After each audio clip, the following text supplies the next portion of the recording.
You've probably already heard the traditional advice around listening better, to paraphrase, summarizing what the other person said, mirroring their body language. But there's a lot beyond that.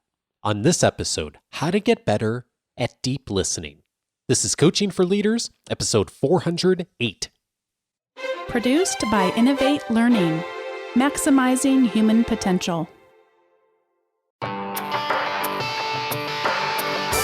Greetings to you from Orange County, California. This is Coaching for Leaders, and I'm your host, Dave Stachowiak. Leaders aren't born, they're made. And this weekly show helps you discover leadership wisdom through insightful conversations. And speaking of insightful conversations, one of the key elements, of course, is our ability to practice listening. Not only listening, but deep listening. Today's guest is going to help us to take this step to become a more effective listener and to inspire us with some key strategies that will help us to take that next step. I am glad to welcome to the show today Oscar Trimboli. Oscar is a mentor, coach, speaker, and author. He was a director at Microsoft for over a decade. During his time there, he headed up the Microsoft Office division in Australia and also created what became known as Microsoft Protege, a talent development program for undergraduates looking for work at Microsoft. Today, he works with leadership teams and their organizations on the importance of clarity to create change, how to embrace the digital economy, and the role values play in the achievement of your purpose. He is the author of Deep Listening, Impact Beyond Words. Oscar, so glad to meet you. G'day, Dave. I'm looking forward to listening to you and speaking to you today. Yeah, well, in addition to our conversation about deep listening, you've been a longtime listener of the show as well. So thank you so much for supporting the show. And as I was thinking about our conversation, I actually pulled up a quote from a Jane Austen book, Persuasion. And in that book, Anne and Mr. Elliot are having a conversation. And it goes like this. My idea of good company is the company of clever, well-informed people who have a great deal of conversation. That is what I call good company. You are mistaken, he said gently. That is not good company.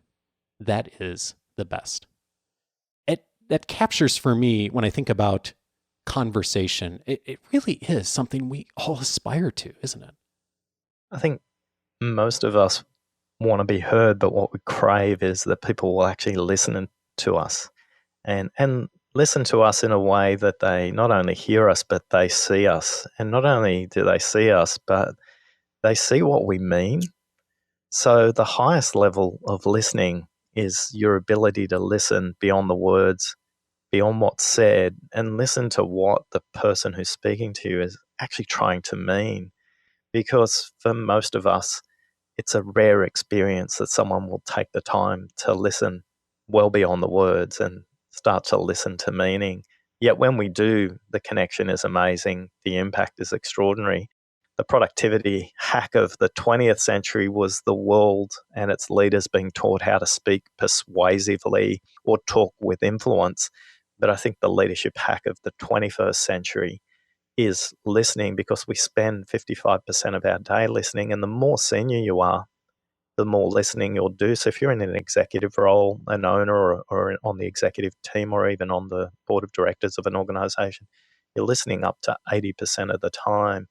But whether we look at the global financial crisis of 2008, or we look at the Deepwater Horizons disaster in 2012, where BP, they're still counting the cost at $53 billion. A couple of really good examples of not listening taking place there. So my obsession every day is to make transparent to leaders the commercial cost of not listening. One thing I'm wondering is, as you've done this work around listening, what is different about those moments, those rare times, when we really do feel like we've been heard? The question that the listener poses in those rare moments where you feel heard is not to educate the listener, but to help the speaker understand their thinking a bit more. So I'll give you a really simple mathematical example, and it comes from the neuroscience of your brain. So you speak at between 125 at the low end. So I'm a slow speaker, so that's where I speak at. On average, most people would speak at about 150 words a minute. Yet in their mind, they can think at up to 900 words a minute. So your mind is like a washing machine in wash cycle. It's got all these words going around, and it's quite messy, and it's quite sudsy, and it's quite agitated in your head.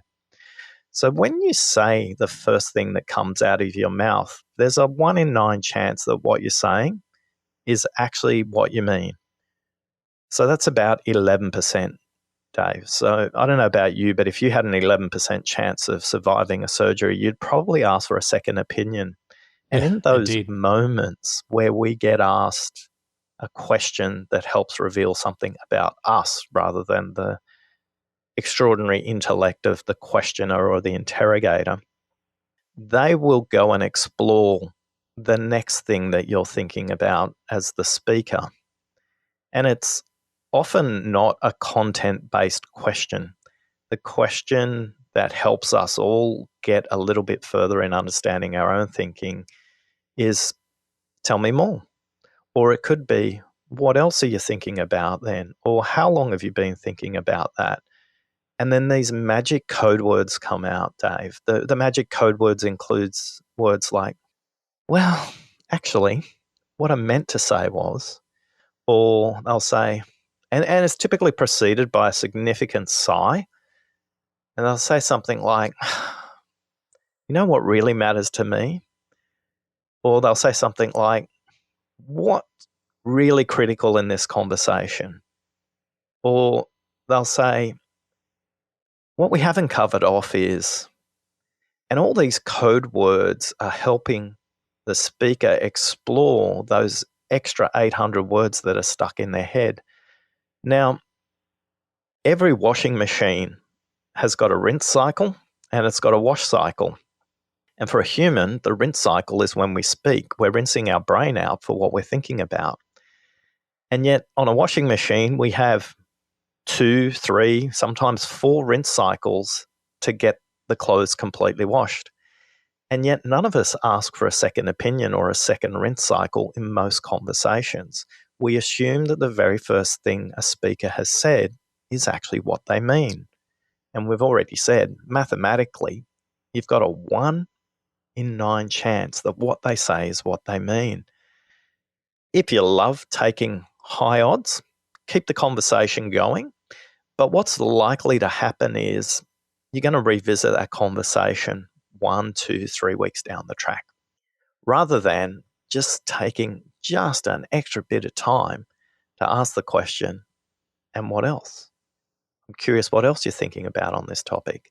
And that will start to help the speaker explore their thinking a little bit more. It's rare for us to explore our own thinking, let alone somebody to create a space and place to do this. It was really interesting in about 2006, a Microsoft executive came to Australia, Peter, and he flew from Seattle. It's about a 24-hour flight. And I was sitting down with him hosting 10 local CEOs. And he was at the head of the table, and imagine someone who's come in from the airport, about a 25-minute ride into the CBD of Sydney, into quite a palatial hotel, and everybody had name tags sitting on these tables, all very influential in the marketplace. And Peter sat down, everybody had been pre-briefed by me, so they knew who he was, and we were ready to go. But in that moment, Peter did something really interesting. Now, Peter runs an organization, well, he did in those days, of about 55,000 people, about $10 billion in revenue, so not an insignificant kind of business.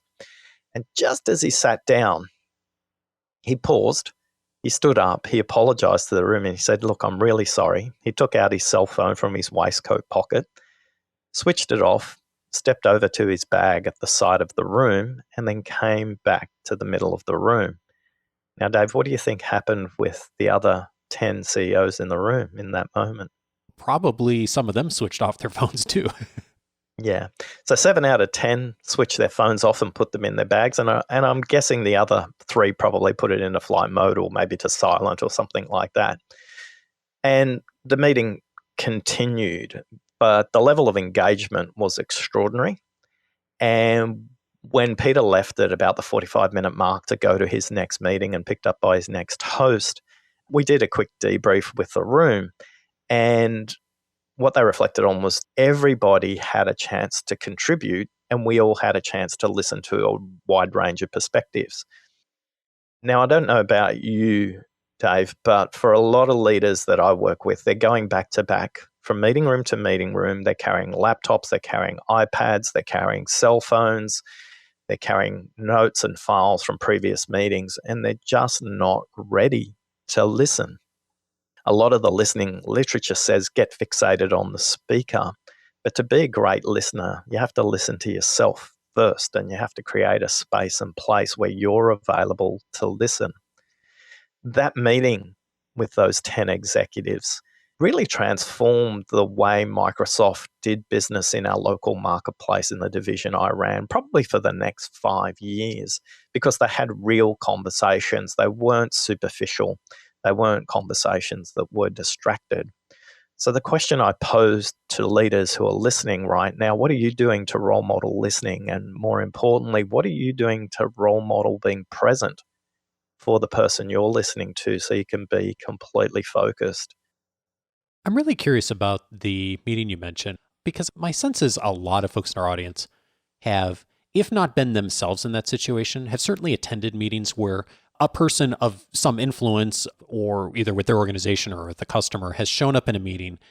And oftentimes those are very rushed, very scripted events. And as you pointed out, the people there really appreciated that they really got to be present. And I'm so curious, what did he do? What did you do? What did the room do? How did that happen? How did that invitation start? Yeah, it's all about role modeling. And Peter just opened up and said, look, I can bring you the stone tablets from Seattle, from Redmond, and tell you what we think our view of the world is. But what I'm more curious about is, what are you struggling with in this market, and what do we need to change to help you? So immediately his orientation moved from him and his organization to them and their struggles. And what that did was allow people to discuss openly not only what issues were common to them. So Peter could go, well, okay, 4 people have mentioned that issue consistently, so that's probably a market size issue. But Peter never sought to solve any of the problems in the meeting. And I think that's another easy place for leaders to fall into, is to get into fix mode rather than continue to be a little bit more curious and explore a little bit more further. And he just kept prompting to say, tell me a little bit more about the implication of that.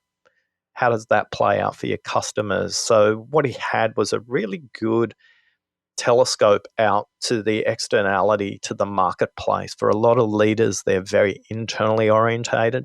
It's about their P&L, or it's about their cost model, or it's about their business model. And Peter just kept coming back to, and what does that mean for our customers? Because we both shared common customers. And it was in asking them and getting them to explore that through not only their own lens, but the customer lens, that allowed the room to find commonality, because not everyone's organization was the same size, or they had similar capabilities. But once the customer was mentioned in the conversation, you could see the people nodding their heads and acknowledging, yeah, that's what we hear from our customers too. I think that's the externality and the questioning orientation where Peter wasn't looking to solve, Dave. I'd say that's the big difference. And I also hear you saying, especially at the executive level, that it's setting aside that time to listen. And then if I further that thought, and that being an effective experience, that there probably was also some time he had to set aside later to make sure he followed up. And my sense is, amongst many executives, is, there's the hour-long meeting, and we're going to listen, problem solve, brainstorm, make decisions, and solve every issue in the hour. And I'm hearing something different from what you're saying, is that this meeting, this was a time to listen. And then my guess is there was also a time later that was already set aside and blocked out, or maybe he did that intentionally, to then process what was heard and do something with what was heard. A simple rule of thumb is for every hour you invest in listening, you need to invest another hour in the action plan. So the amount of time should be equated, because hearing is one thing. Action is the distinction between hearing and listening. If you act on what I say you're doing, then I believe that you actually listen to me. Nothing frustrates employees more than their annual engagement survey. This is a beautiful example of a waste of time when it comes to listening, because most people in employee engagement surveys probably say exactly the same thing they said last year and the year before and get frustrated because nothing actually happens. I was speaking to about 300 human resources and people and culture leaders over the last 3 months on a roadshow with a software company that creates employee engagement software. How do we listen? And I said, look, this is going to be completely controversial, but please stop surveying your staff. Please stop sending emails and cheerleading why filling in the survey is really important, and just action what they've said in the last employee engagement survey. Because if you do, you'll never have to send out another email saying, please give us feedback, because they'll want to give you feedback because you've taken action. So it's a 1-to-1 ratio, Dave. For every hour, half hour you're investing in listening, you need to invest the same amount of time in the action plan. Now, for a leader, that doesn't mean they're investing their time into that action plan. So for Peter, he only took one action from the meeting, and that was delegated to me. And that was done in the moment. So he turned to me and he said, Oscar, I'm going to ask Alan, who was one of the executives in the room, to summarize what his ask is on behalf of the room. And Alan explained something in regard to how do we train people in more modern technologies. And Peter said, if I'm coming back in a year, how will I know it's different, Alan? And he said, it would be different because we've trained 80 staff in these more modern technologies. And he turned to me and he says, okay, Oscar, that's all we need to worry about. If we do that, and he turned to the room, if we do that, will that make an impact for everybody here? And the answer was yes. So I think as a skillful executive, one of the most critical things you want to do is make sure that you can action during the meeting rather than having all this follow-up. So for me, my work with Peter from that point on was really monitor and report and make sure that we were tracking to that. That extra hour was my action, not his.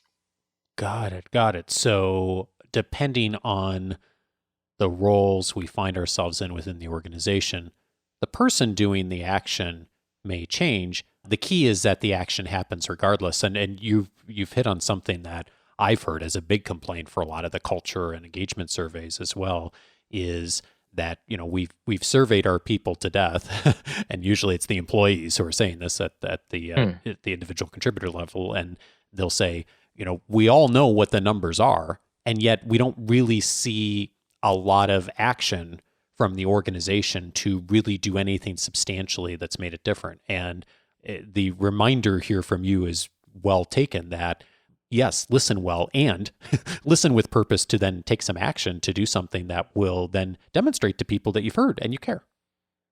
Yeah, and that should be coming out in regular town hall meetings, in manager one-on-ones. It should be on the leadership agenda every month that part of the plan is being actioned. I was poking around on your website, and one of the things I noticed that one of your clients had said is, you ask the question that needs to be asked. And I'm curious, where does the bravery come for you to ask the question that needs to be asked? So for me, I don't think it's about bravery. My orientation always is what's going to help the room rather than me. So I'm not doing it through a lens of bravery. I think I sense not just what's said, but what's unsaid and the group connection around that. And I kind of speak to what's not spoken. One of my favorite conversations I always have with people is about the undiscussable in the room. And the reality is that the undiscussable is always discussed, just not in the room that can fix it. And I'm very privileged that I get to sit in the room that can normally allocate the resources to get it solved. I don't think the room can always fix it, but they can command the resources and direct resources to get the outcome. So I don't think it's about me specifically, Dave, my bravery or my courage. It's the fact that I sit in a place and space where these leaders can come to a realization that they can create the change. And if I can speak to the undiscussable, the elephant in the room, I just try and give voice to that. And I think how it's heard is Oscar asks the questions that need to be asked. And it's not just asking the question too. I think asking the question is actually probably not even courageous. It may be the opposite of that. I think the courageous bit is holding the tension in the room through the use of silence and continuous questioning to hold the room accountable to go, have we fully explored everything on this question? Because typically people will brush it off initially if you bring up that undiscussable. Our company's always like that. Oscar, that's just the way things get done here. And I always pose back to them, is that the choice you want to make going forward? And in that moment, you can literally see everybody looking at each other. But again, I just hold that space and create enough tension in the room so it becomes uncomfortable that it needs to be discussed. It needs to be explored. And for me, the cost of not discussing it is way too big for it not to be discussed. And that's the bit that I will always have the presence to hold the leadership team to that moment in time, not because my question's courageous, but holding the space and not letting them off the hook. There's nobody else that will do that. So in that moment, it's my responsibility to be the advocate for the hundreds or thousands of people that this leadership team represents. So I see it as a privilege, but equally I see it as a responsibility. And quite often that's what people will comment the most, that how did you even hear that? But done well, listening deeply, it's not about you, it's about them and their discovery. So there's two stories that kind of bring that to life for me. The first story, I was facilitating a group of 12 people in a very narrow, dusty boardroom where the air conditioning wasn't working great. And it was an organization that was enjoying 30% growth for the last 4 years of its running. They'd had about 500 employees in their organization. They were a national organization, but things had started to flatten out and things weren't working as well. So we were in a room and we were just before lunch, and the CEO was giving me kind of, if he was a superhero, he'd have these like laser lights going from his eyes to mine going, hurry up, get this thing finished. And we were doing a very practical thing, which is a group-based exercise to help listen at the level of meaning. And I simply invited the group to talk about what animal this organization currently was. What characteristics of an animal did this organization have? Were they below the ground? Were they below the water? Were they on the land? Were they in the air? Were they a mythical creature? And as we asked around the room, we kept moving around and we went into this almost group think where everybody in the room talked about an eagle, an osprey, a seagull. They were all fast-moving birds of prey, and they all swooped, and they were all agile, and they were all elegant. And there was one person who hadn't spoken. And I don't know about you, Dave, I'm a card-carrying member of the introvert community, and when you go to an event and they go, hey, put your hand up if you're an extrovert and put your hand up if you're an introvert, and kind of they divide the room up, I'm sitting there going, if I'm really an introvert, I'm definitely not putting my hand up. I don't want to be known as an introvert. So I was looking at Elaine, who I reckon was also a card-carrying member of the introvert community on this leadership team, and she hadn't spoken. And one of the things we don't do well as leaders is hear all the opinions in the room. We hear the loudest opinions. We hear the people with the opinions that they're most passionate about. And I didn't even ask Elaine. I just looked at her. I opened my left palm out and kind of signaled in her direction. And the leader in the room caught my eye again with his laser-like vision bearing into my head, going, I want lunch. Can we get on with it? Do we really need to hear from her? And I just looked at her and held the pause just longer than was comfortable for her. And Elaine said, I have a different animal in mind. And I didn't say anything again. I just invited her with my own eyes and my open palm. And she said, isn't it obvious to everybody we're a snake? Hmm. The tension in the room went up. You could have heard a pin drop. Dave, when we talk about snakes, what are the characteristics that are going through your head right now when we talk about the snake? Oh gosh, slimy, slithering, Yeah. So, and deceptive, yeah, attack, those kinds of things. Yeah. yeah. And Elaine was from a culture that wasn't the dominant culture in the room. Elaine was from Asia. And she continued and she said, we are like a snake.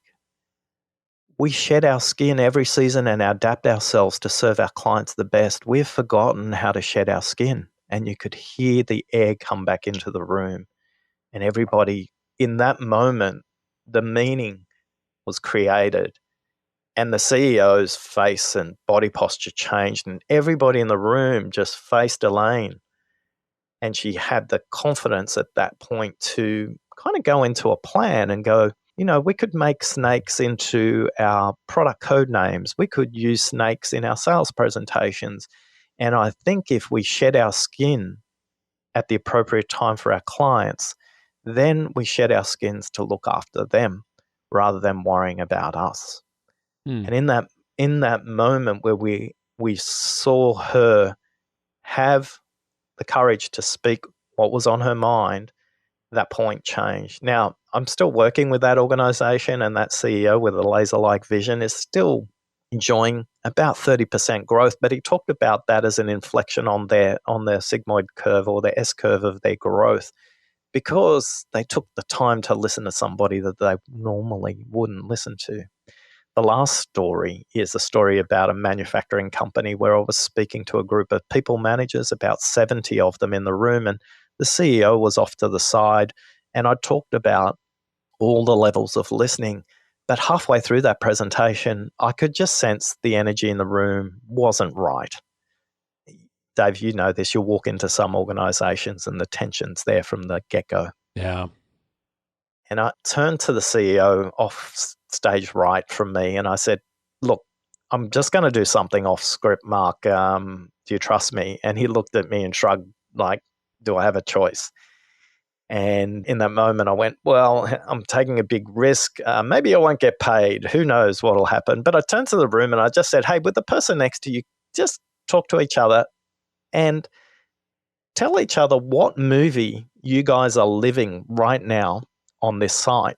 Now, the backstory is it's a site that has sterile manufacturing, and they had an issue in one of the pipelines where there was an impurity, which meant that massive amounts of stock were being held up because quality wasn't sure that the production batch was sterile. And as a result, there was millions and millions of dollars stuck in stock, and they'd solved the problem month after month, and then the problem would come back. Anyway, I invited the room to come back and said, what movies? What movies? What movies? And again, the CEO to the right of me was kind of going, where the heck are you going with this, Oscar? Yeah. And they all came back. Die Hard with a Vengeance, The Titanic, The Towering Inferno, they were all disaster movies. And this movie gave everybody permission to actually tell the truth about what's going on. And in that moment, Mark stormed up to the stage, took the hand mic off me, turned to the room and said, I'm really sorry. He turned to me and said, Oscar, it's taken you 35 minutes to put your finger on something I haven't been able to put my finger on for 3 months. He turned to the room and said, I need your help. I don't know how to solve this, but I'm committed to listening to you. Nobody wants to turn up and work in a disaster movie every day. how can we work together to solve this? And the session moved completely away from whatever I was talking about, and they got into a dialogue about the barriers. Now, something that was taking 3 months got solved in 3 days because people had permission to tell the truth and speak to their meaning. In the past, you can imagine this is a very heavy engineering environment. Everybody was talking about Six Sigma and root cause analysis and 5 whys and how they were going to solve this, but nobody was actually listening to each other. They were just talking over each other, and everybody thought their answer to solving the problem was the most sustainable and the longest term. And they kept coming back with this problem. But in asking the group to talk about a movie, we gave them a permission slip to say something out aloud that they normally wouldn't say. And in saying it was a disaster movie, it created a space and place for the leader to stand up. And to be honest, it was a very brave step for him to admit he was wrong. But the payoff was extraordinary, something that was taking them 3 months and not solving. They solved in 3 days because they made a commitment to listen to each other rather than talk over the top of each other. So whether it's Elaine and a snake or a disaster movie, listening can quickly transform if you're listening at a level of depth and at a level of color, rather than just listening to what's obvious, which is typically words and content. You've made the invitation for us to explore, and one of the resources you've made available is some of the listening myths that you've posted on your website, which dive in on some of the details of things we've learned in the past, many of us, about listening that may or may not really reflect the kind of listeners we'd like to be. And so for folks who'd like to dive in more on this, we're obviously just scratching the surface of your work. Tell us more about that, and I'm going to, of course, include it in our weekly leadership guide as well.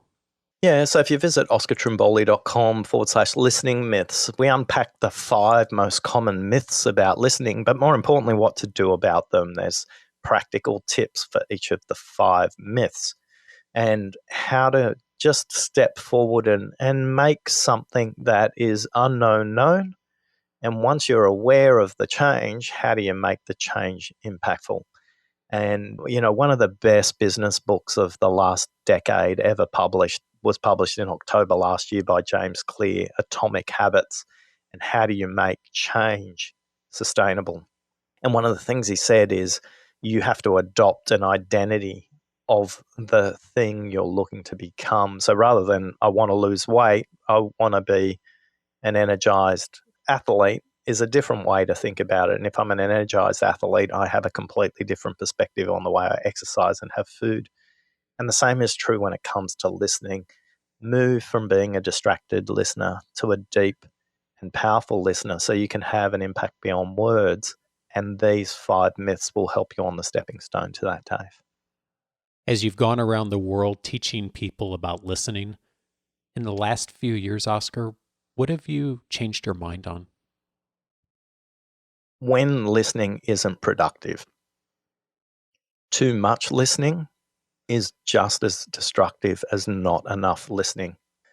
And in our Australian way of saying it, it's like we need to do it, not just talk about it. And so the big thing that I've changed my mind on is when is listening too much? When is listening not productive? I came in as I started this journey about 5 years ago full time, but I've probably been doing it for 15 years if you go back in my history and the kinds of things I was doing at Microsoft. I always thought listening is always the right thing to do. Adam Grant recently interviewed Melinda Gates from the Bill and Melinda Gates Foundation, and the topic was about when your strength is overplayed. And Melinda said she's an extraordinary listener, but she realized there are points in time where you have to speak up. And listening too much and not speaking your truth is a really critical learning that I've had for me personally in my journey. So for me, too much of my time has probably been spent listening, and only in the last 12 months have I had the courage to start to speak about the topic of listening. So for someone who spends 93% of their day listening, it's a real struggle for me to get in front of a mic or stand up in front of 1,000 people to talk on the topic of listening. But that's the action I need to take, and that's the learning I've made. that listening by itself is pointless without action. And that's the change for me in the last 12 months, Dave. Oscar Trimboli, author of Deep Listening, Impact Beyond Words. Oscar, thanks so much for challenging all of us to listen more for meaning. Thank you for your time. Thanks for listening.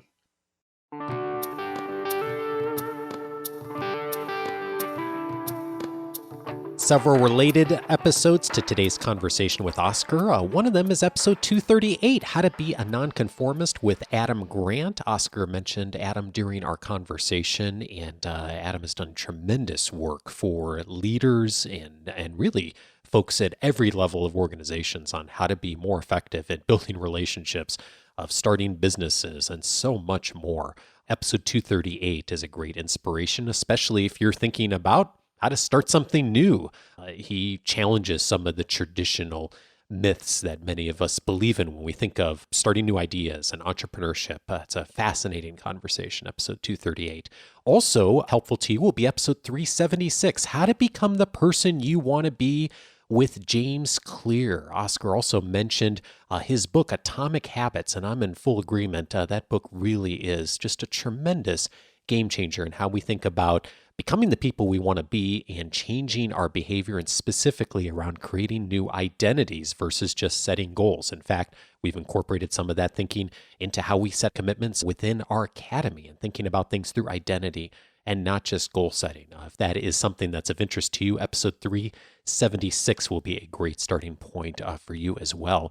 And then finally, I recommend episode 271, How to Increase Your Conversational Intelligence, with my guest Judith Glazer. 2 reasons I'm recommending this episode today. First of all, it is a fabulous complement to today's conversation with Oscar. And Judith and I talked in detail about conversations, not just the listening piece, but the speaking piece, really being present with the other person. If you found this conversation useful, that's just a wonderful place to continue the journey of thinking about how to engage in really deep and meaningful conversation. The other reason I'm mentioning it is a longtime listeners will remember when Judith was on the show, she talked about her battle with cancer, and it was wonderful news at the time that she was in remission. Unfortunately, I heard the news not long ago that her cancer had returned, and late last year, she lost her battle with cancer.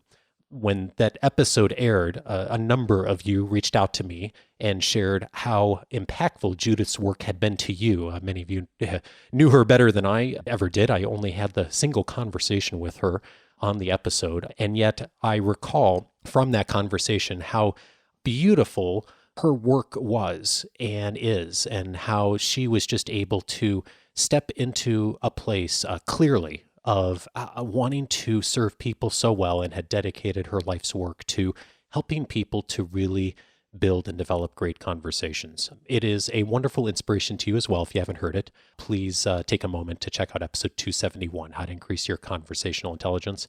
And thank you, Judith, for the fabulous work you did and the love you brought for people in connecting better with each other. My invitation also to you, if you haven't already, is to step over to the website, coachingforleaders.com, and you can search out all of those past episodes, plus so many more. You'll see this episode under the topics of personal leadership, conversation, and coaching skills. There are many more conversations we've had over the years that will relate to those. And if you are on the journey of getting better at any of these areas, that will be useful to you. You can activate your free membership right over at coachingforleaders.com, and it will give you access to a whole bunch of things, including my free 10-day audio course, 10 Ways to Empower the People You Lead. If you'll give me just 10 minutes a day for 10 days, it'll help you to get the most immediate, practical actions to become a better leader. Plus, insight on some of the most useful conversations from the show over the last 8 years now. You can activate that by going over to coachingforleaders.com. When you do and set up your free membership, it'll also give you access to my weekly leadership guide that comes every Wednesday. That'll include all the links I've just mentioned and also all the resources I found that will help support your leadership development between shows. Have a fantastic week, and I look forward to seeing you back next Monday. Take care.